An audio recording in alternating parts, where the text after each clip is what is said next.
Bom, olha só, agora a gente vai falar do dipolo permanente ou simplesmente dipolo.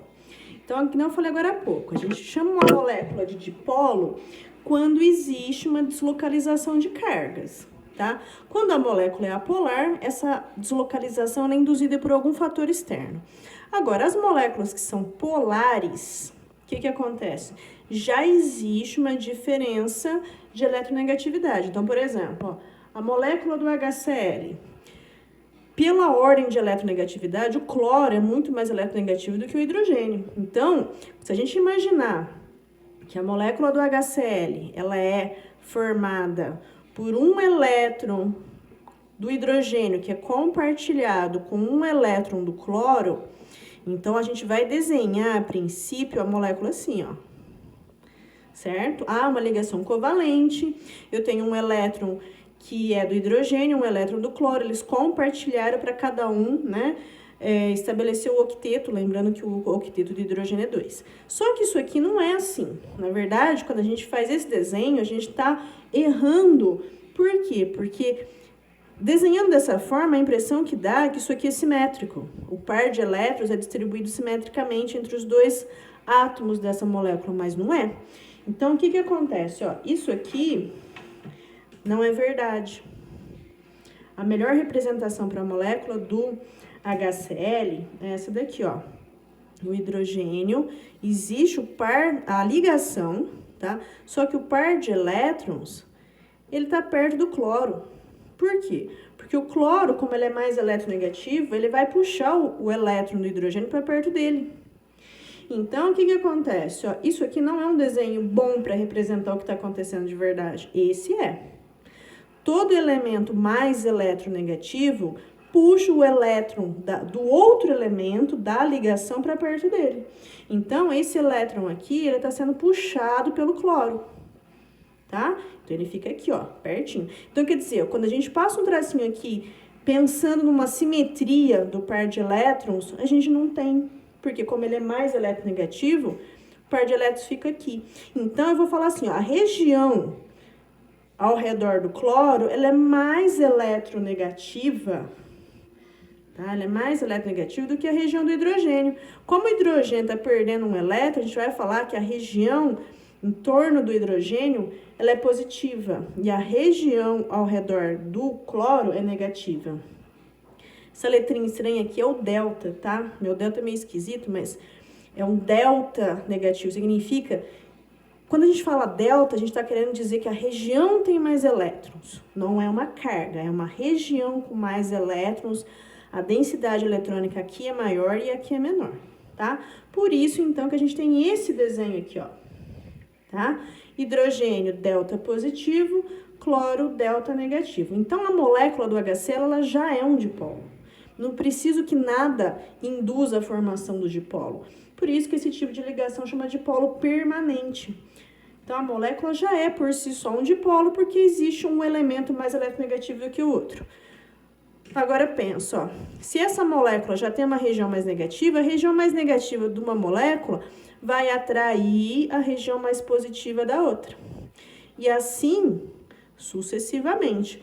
Então, se a gente tem um frasco de HCl, todas as moléculas lá dentro estão tendo interações entre elas, tá? Isso aqui, então, vai chamar um dipolo permanente. A todo momento existe essa interação aqui. Por isso, a gente fala que o dipolo permanente ele é mais forte do que o dipolo induzido, porque as moléculas já têm uma característica própria de uma ser mais positiva, um lado mais positivo do que o outro. Ó, aqui esse desenho, ó. Tá vendo aqui, ó, tem uma região maior? Essa região aqui que o desenho mostra é como se fosse os elétrons. Aqui tem mais elétron, né? Então, essa região aqui, ela tem mais elétron do que essa. Por isso que o formato aqui é maior.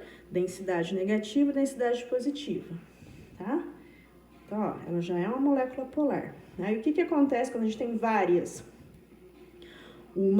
Ó, essa aqui é a região negativa, atrai a região positiva da outra, região negativa de uma atrai a região positiva da outra, positiva atrai negativo e assim sucessivamente, tá? Então, aqui a gente vai chamar de força de dipolo permanente entre as moléculas do cloreto de hidrogênio. Tudo bem? Então, ó, só para reforçar, ó, na página anterior, eu tinha colocado isso aqui, ó, que é o aumento da força das interações. Dipolo induzido é a interação de menor força, tá? Depois vem a dipolo permanente. Agora, então, eu vou falar das ligações de hidrogênio. As ligações de hidrogênio é muito importante, tá? Porque as ligações de hidrogênio relacionadas com a água explicam muitas características da água. Então, é bem importante falar das forças de hidrogênio. Forças de hidrogênio, pontes de hidrogênio, ligação de hidrogênio é a mesma coisa. Apesar que o nome ligação de hidrogênio, para mim, não é muito adequado, porque quando a gente fala em ligação, a gente fala de formação de substância. E aqui a gente não está falando de formação, a gente está falando de interação. Tá? Então, eu até preferi o nome antigo, que era pontes de hidrogênio. Bom, o que acontece? Ó, é a força intermolecular mais intensa que as outras que a gente já viu, dipolo induzido e dipolo-dipolo, tá? Só que, até uma característica importante, só acontece quando o hidrogênio está ligado a flúor, hidrogênio ligado a oxigênio e hidrogênio ligado a N. Somente nessas situações que acontece a interação de pontes de hidrogênio, tá? Eu costumo falar que é FON, porque olha só, FON, F de flúor, O de oxigênio, N de nitrogênio. Então, é hidrogênio ligado a FON. É nessas situações aqui que acontece a ligação de hidrogênio. Tá? Por que é o oxigênio, o flúor e o nitrogênio? Porque esses três são os elementos mais eletronegativos da tabela periódica, tá? Se eles são mais eletronegativos, ele consegue puxar o par de elétrons da ligação formada entre eles e o hidrogênio de uma maneira muito forte. Então, por exemplo, ó, molécula da água. A molécula da água, a gente tem essa característica aqui, ó, água. Tenho 2 hidrogênios e 1 oxigênio. Lembra? Hidrogênio, um elétron só. O oxigênio tem 6 elétrons, tá? Então, o que acontece? Para completar o octeto do oxigênio, ele faz uma ligação covalente com o hidrogênio, uma ligação covalente com o outro hidrogênio, tá? Da mesma forma que eu falei para o HCl, essa representação aqui ela não é boa. Por quê? O oxigênio é muito eletronegativo. Então, a melhor representação para essa molécula seria uma coisa assim, ó. Hidrogênio, tá? Par de elétrons aqui pertinho do oxigênio. Aqui também, tá? Só que como o oxigênio é muito eletronegativo, esse elétron aqui tá muito perto dele, tá? Certo? Então, aqui, olha só. Essa região do hidrogênio aqui, ela fica sendo muito positiva. E a região do oxigênio, muito eletronegativa, tá? Então, a molécula da água tem uma característica bem interessante, porque esse hidrogênio aqui, ele tá quase perdendo mesmo o elétron dele, tá quase virando um H+.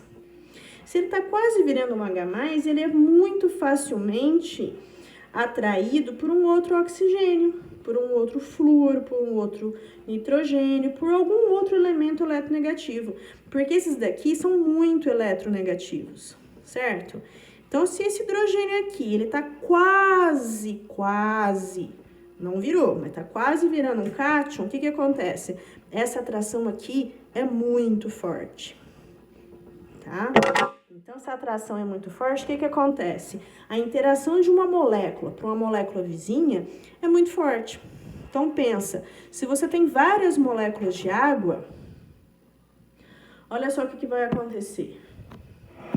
Igual eu falei agora há pouco, ó. Oxigênio, muito eletronegativo. Vai atrair o hidrogênio da molécula de água vizinha. Lembra, esse hidrogênio aqui é muito positivo, então o oxigênio muito negativo. Essa atração aqui, ó, representada pelos tracinhos, é muito forte. Muito forte. Agora pensa num monte de molécula de água. Olha só o que vira, tá? É um oxigênio de uma atraindo hidrogênio da outra, oxigênio de uma atraindo hidrogênio da outra e assim consequentemente. Isso aqui vai virar tipo uma rede, tá? A união aqui entre as moléculas é muito forte. E é dessa situação aqui que a água ela tem todas as características envolvidas. Ela vai ter um alto ponto de fusão, um alto ponto de ebulição, tá? Vai apresentar uma grande tensão superficial. E ela é uma substância que tem uma característica interessante. A água, olha só, formulinha da água, H2O. É uma molécula pequena, massa molar muito pequena, ela é 18 gramas por mol, com ponto de ebulição de 100 graus Celsius. Ponto de ebulição. Isso daqui é uma coisa extremamente estranha. Por quê? Moléculas pequenas, de massa molar muito pequena, não costuma ter um ponto de ebulição tão alto, tá? Essa aqui é uma característica da água. E por que é tão grande, tão alto o ponto de ebulição para a água? Por causa das interações muito fortes de ligações de hidrogênio que existem entre as moléculas de água, tá? Uma outra característica interessante é a seguinte, ó. Por exemplo, a gente fala que o etanol, o álcool comum, né? O etanol, ele é miscível. Miscível significa que se mistura, tá? Totalmente, em qualquer proporção, com a água, tá? Então, o etanol e a água são miscíveis um no outro totalmente, qualquer proporção, tá? Mas por quê? Olha a formulinha deles. Olha só. Etanol tem essa fórmula aqui, ó, CH3, CH2, OH. Olha só, OH, lembra? OH, aqui existe o FON das pontes de hidrogênio. A água, qual que é a formulinha da água? OH. Então, o que acontece? Esse hidrogênio, região muito positiva. Esse oxigênio, região muito eletronegativa. Então, o que vai acontecer? O oxigênio da água vai lá, atrai o hidrogênio do OH. O OH, por sua vez, do etanol, vai lá e vai interagir com o hidrogênio da água. Essa interação aqui, ó, é como as interações que existem dentro da própria molécula de água. Então, quer dizer, a molécula de água interagir com outra molécula de água é praticamente a mesma coisa uma molécula de água interagir com uma molécula de álcool, no etanol, no caso. Por isso que um é totalmente miscível no outro.